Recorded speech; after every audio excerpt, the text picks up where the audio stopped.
In this episode of The Silent Wanderer, we're going to be visiting Mount Vernon, home of George Washington on a very cold day. I'll walk you through the grounds and share a little history about Washington through a very unique perspective. So come join me. Hi, I'm Brandon. I'm deaf and I have two cochlear implants that help me hear. But my hearing isn't the same like most people. In this channel, I want to share what life looks and feels like through my perspective. Sometimes I'll hear sound through my implants, and sometimes I'll experience places in total silence. This is how I wander. This is how I explore, and I'm inviting you to experience it with me. Welcome to the Silent Wanderer.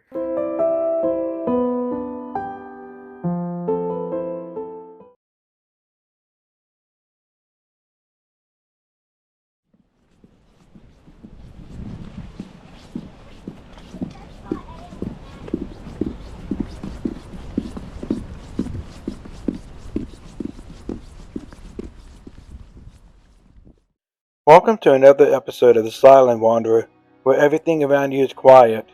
Today, we're visiting the home of America's first president, George Washington.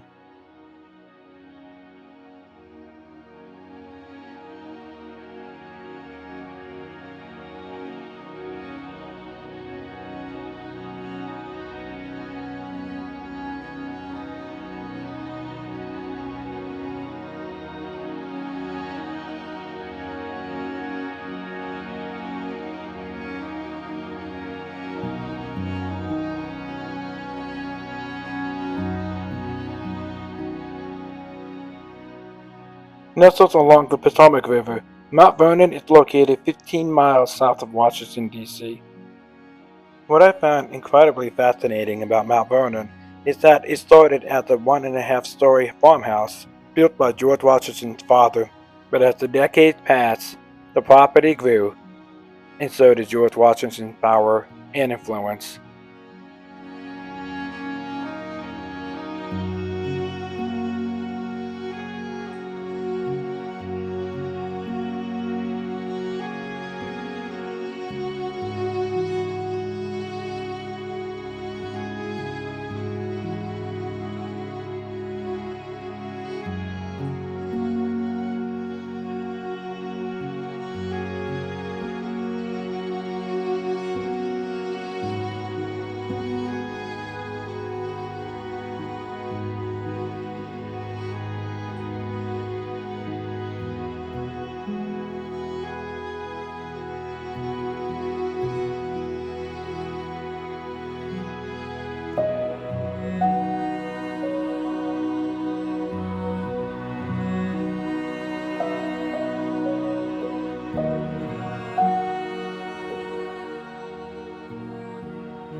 It was George Washington's original intent to grow with the British Army. However, he was continually denied a royal commission. He was even demoted and also paid less because many of the British thought that the colonist-born people were inferior, and this frustrated him tremendously. After resigning from command in 1758, Washington married Martha Custis and returned to Mount Vernon, where he eventually inherited the property in 1761, beginning its expansion. So, a little side note, on the day we came to Mount Vernon, it was actually a very cold day, and there was hardly anyone here. But I loved it because we were wandering back in time. If you come here during the spring or the summers, you'll be able to see the garden, and this is something I want to do the next time I come here.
In 1775, George Washington was appointed Commander-in-Chief by the Continental Congress. Throughout the Revolutionary War, George Washington led crucial efforts, including the famous crossing of the Delaware, victories at Trenton and Princeton, and holding the army together through the harsh winter at Valley Forge. Eventually, in 1781, he helped engineer a decisive victory at Yorktown, which effectively ended major fighting in the war. However, this was no easy feat. The Continental Army was very inexperienced compared to the British forces. He constantly had a battle for resources just to keep the army alive. And against tremendous odds, he never gave up.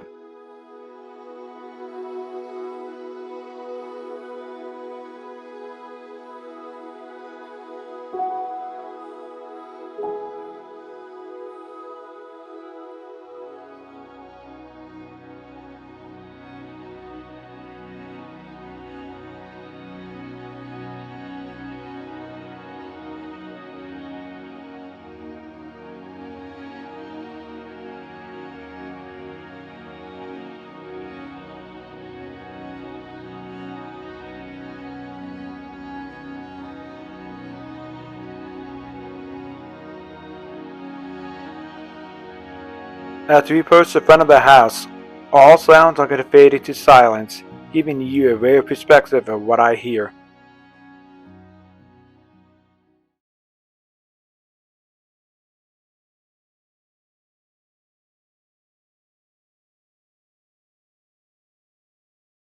We were able to go inside the house, where filming wasn't allowed. However, I was able to get some pictures for you.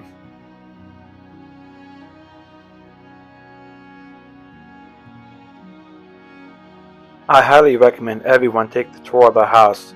It was so incredible to see where Washington slept, studied, entertained dignitaries, and basically just lived our life.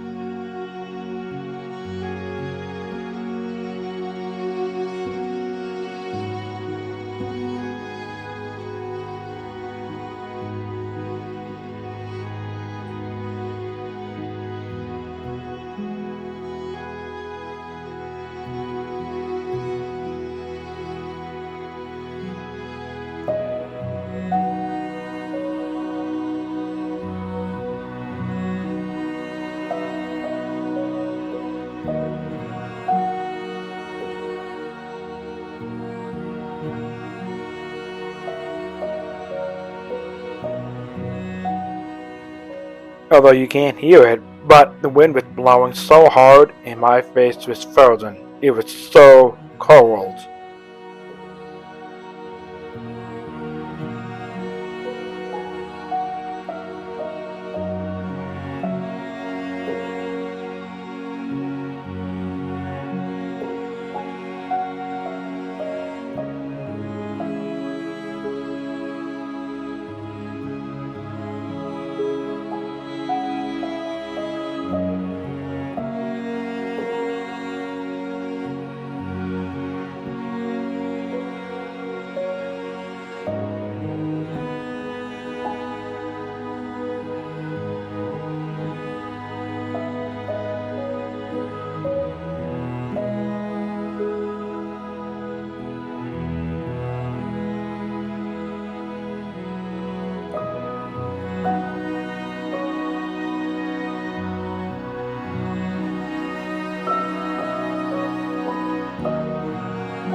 I definitely recommend stopping by the slaves' quarters and reading all the different plaques.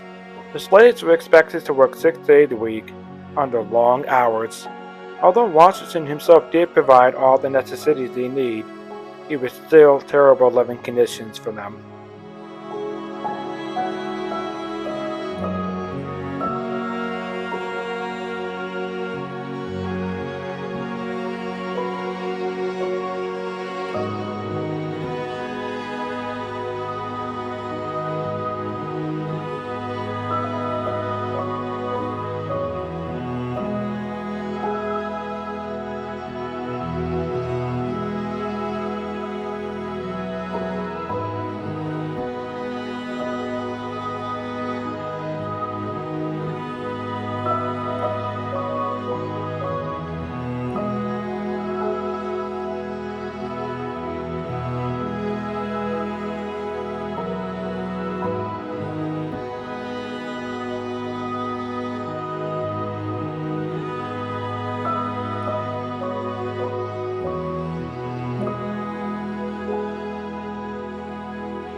Now all sounds are going to fade in silence in memory of the slaves.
After visiting the slave quarters, we headed over to the other side of the property. But before we continue on, I want to take a moment and thank you for coming here to my channel. I love bringing these silent wandering adventures for you. And if you haven't done so, hit that subscribe button for more adventures. Thank you so much.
If anything, there's one thing I always recommend if you visit Mount Vernon.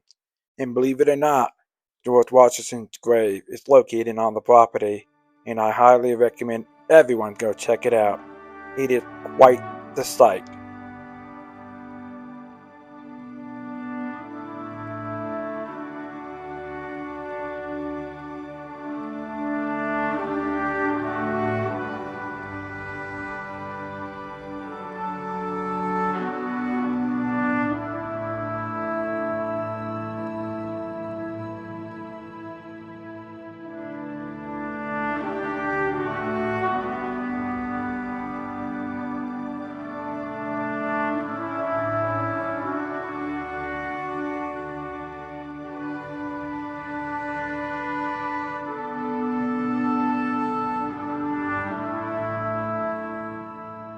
You're actually able to visit the old and the new tomb, and I highly recommend you take the time walking between these two sites and taking in the sights of the Potomac River. It was incredible. And despite being 2 degrees and very cold, I would absolutely do this walk again and again and again.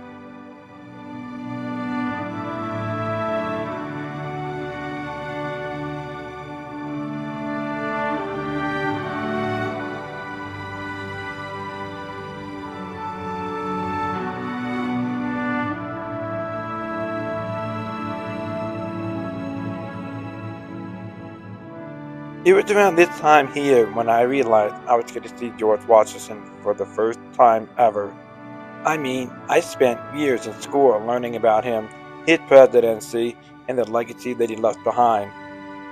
It's been over 2 centuries since he passed away, and yet many people continue to visit him every year, and many historical figures have also seen him, including Queen Elizabeth II, Winston Churchill, and many other foreign dignitaries. He was also visited by the presidents of the past, present, and of the future.